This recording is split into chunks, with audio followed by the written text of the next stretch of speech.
Hello, friends, and welcome back to Willow Creek Homestead. My name is Kenzie if you are new here. And in today's video, I am going to be walking you through several different ways that I preserved peaches this year. So, the peach jam is a tried and true for us every single year, and then the next two recipes are completely new to me. But basically, I just wanted to include everything that you will need for this, and don't mind the ice packs. I was waiting for my husband to bring me ice so that we could dunk these peaches after boiling them. So that's why the ice pack was in the bowl. But basically, all we're doing to make this jam is we're going to start by slitting the bottom of our peaches and just putting a cross on the bottom of it. And this will help the skins peel off more easily. So after you get the cross in the bottom, you are just going to dunk these in boiling hot water for maybe 1 to 2-ish minutes. And then immediately after, we are going to start dunking them into the ice water. Now, this water was really, really cold from those ice packs, but my husband didn't show up with the ice until after I did this first batch.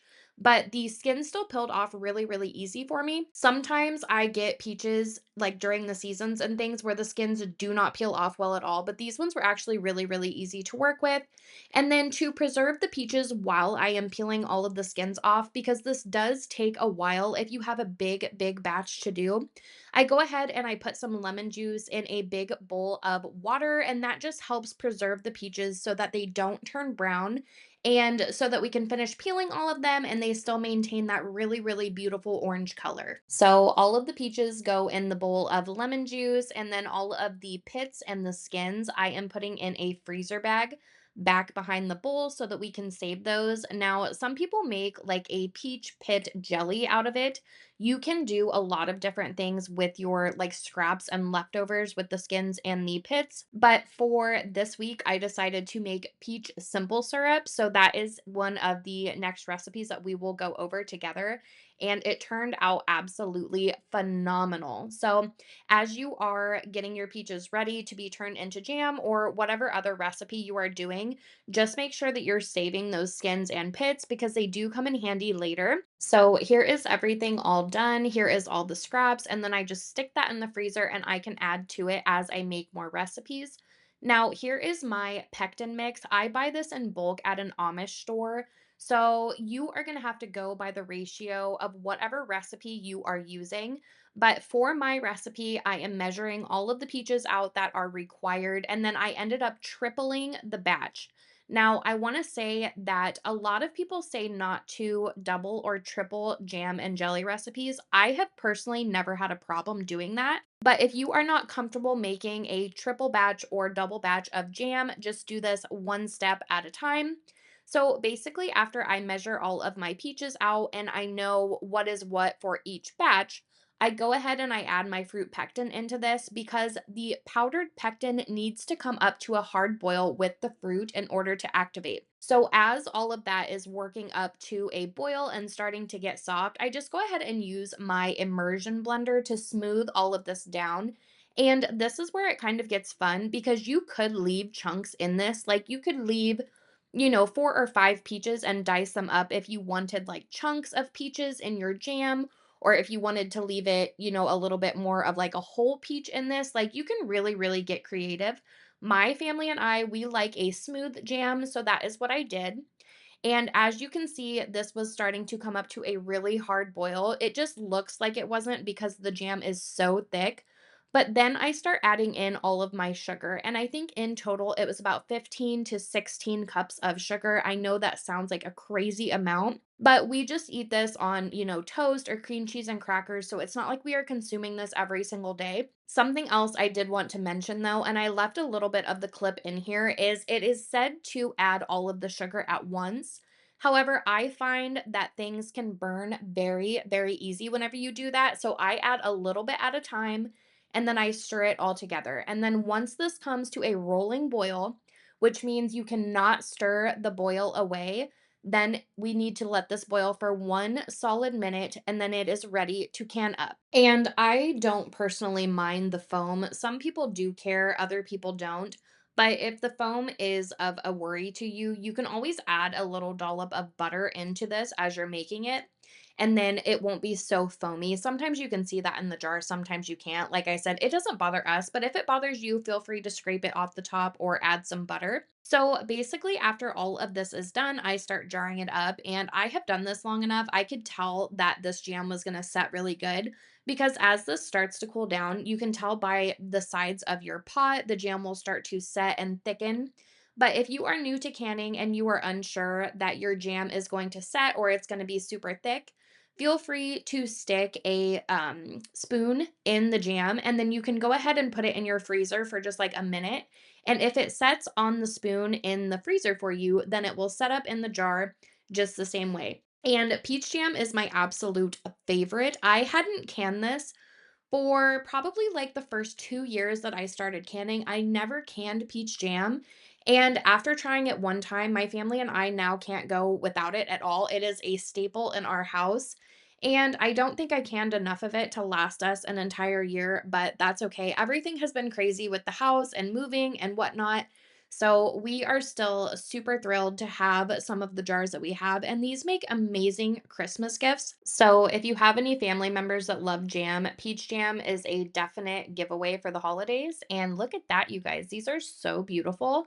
No added coloring, nothing. This is just natural coloring from the peaches, and it is so incredibly beautiful. And then I also wanted to mention that I am using my favorite ForJars lids. ForJars was nice enough to give my audience a 10% off code if you choose to use that at checkout. So I will leave the link in the description for you down below. So after that, I am just getting all of these placed in the canner. I had a catastrophe, but it's okay. I saved it and got the jar back upright. So then you just want to make sure your jars are covered by at least an inch to 2 inches of water. And then we are going to put this at a rolling boil and process all of the jars for 10 minutes. And here they are coming out of the canner. It felt so good to get this project accomplished on this day, friends. I have not been canning nearly as much as I would like to. Usually, this time of year, I am just dead set on canning, canning, canning, and food preservation. And while I have still done as much as I possibly can, I have not done nearly what I am used to. So it just felt really good to get some jars out of my canner and let these sit, get them labeled, and put them on the pantry shelf for me and my family to enjoy later on. So for the next recipe, we are going to be moving on to a new one for me this year. And this is so incredibly easy, you guys. This is peach barbecue sauce, and I will leave the full ingredient list down in the description for you.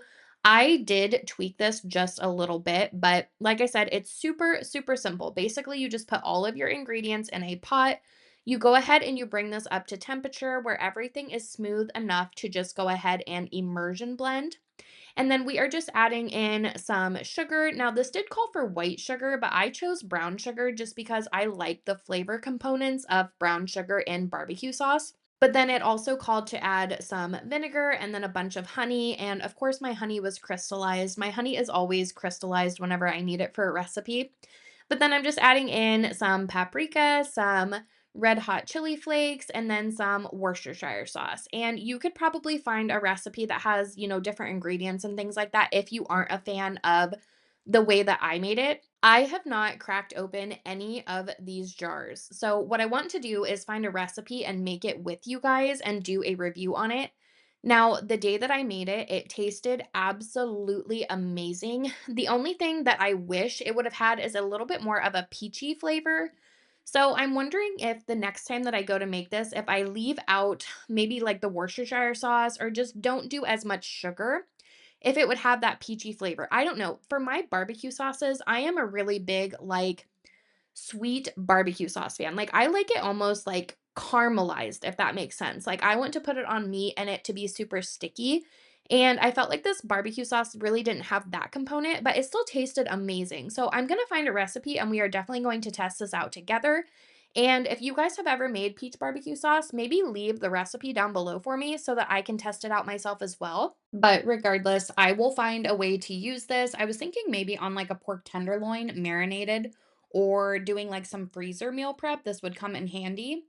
So after I get all of the jars filled up, again, I am just putting my lids on. And one of you asked if I reuse lids.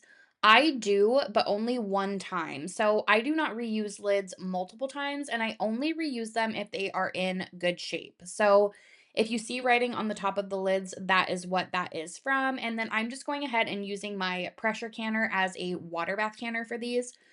You do not need to go out and buy any type of water bathing equipment. If you have a pot that can hold water and come to a boil, you can water bath absolutely anything. And I'll show you with this peach simple syrup how I ended up turning one of my stock pots into just a very simple water bath canner. Moving on to the next recipe, we are making the peach simple syrup. And this is also new to me this year, and it is so incredibly good, you guys. I can't wait to make like cocktails with it or maybe teas or just something like that. It's going to be so incredibly good. But it's very, very simple. All you do is boil the scraps of peaches and stuff that we had in as much water as you would like. If you want it more peachy, use less water. And if you want it less peachy, use more water. But then basically after I let this boil on the stove for probably like a good 30 to 40 minutes, I'm just taking all of these scraps out and straining them, and then I'm getting it put back on the stove.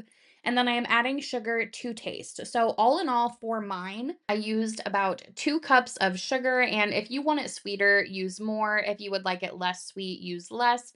You can really play around with that aspect of this if you would like, or you could even do them like half and half, some sweet, some not as sweet. But then another way that I like to preserve peaches is dehydrate them. And I was like, I had a ton of them in the dehydrator tray, and I thought that maybe they would look really, really pretty in these jars. So I started adding them in to the simple syrup, and they looked incredibly beautiful in the jar. It was just like a really, really cool thing to add to them. And I really liked the way that they turned out, especially if you wanted to gift these away. It just makes the jar look really pretty. So now I'm just adding a washcloth to the bottom of this big pan, and I am going to turn this into a water bath canner. So as long as you have something on the bottom to where the jars are not touching the bottom of your pot, you can water bath can in it. So again, I'm just getting this filled up. I'm running them for the amount of time that they needed, and these are all done. So I'm sorry I'm a little bit late on the video, you guys. I hope you have enjoyed it. And as always, thanks for watching, and I'll see you next week.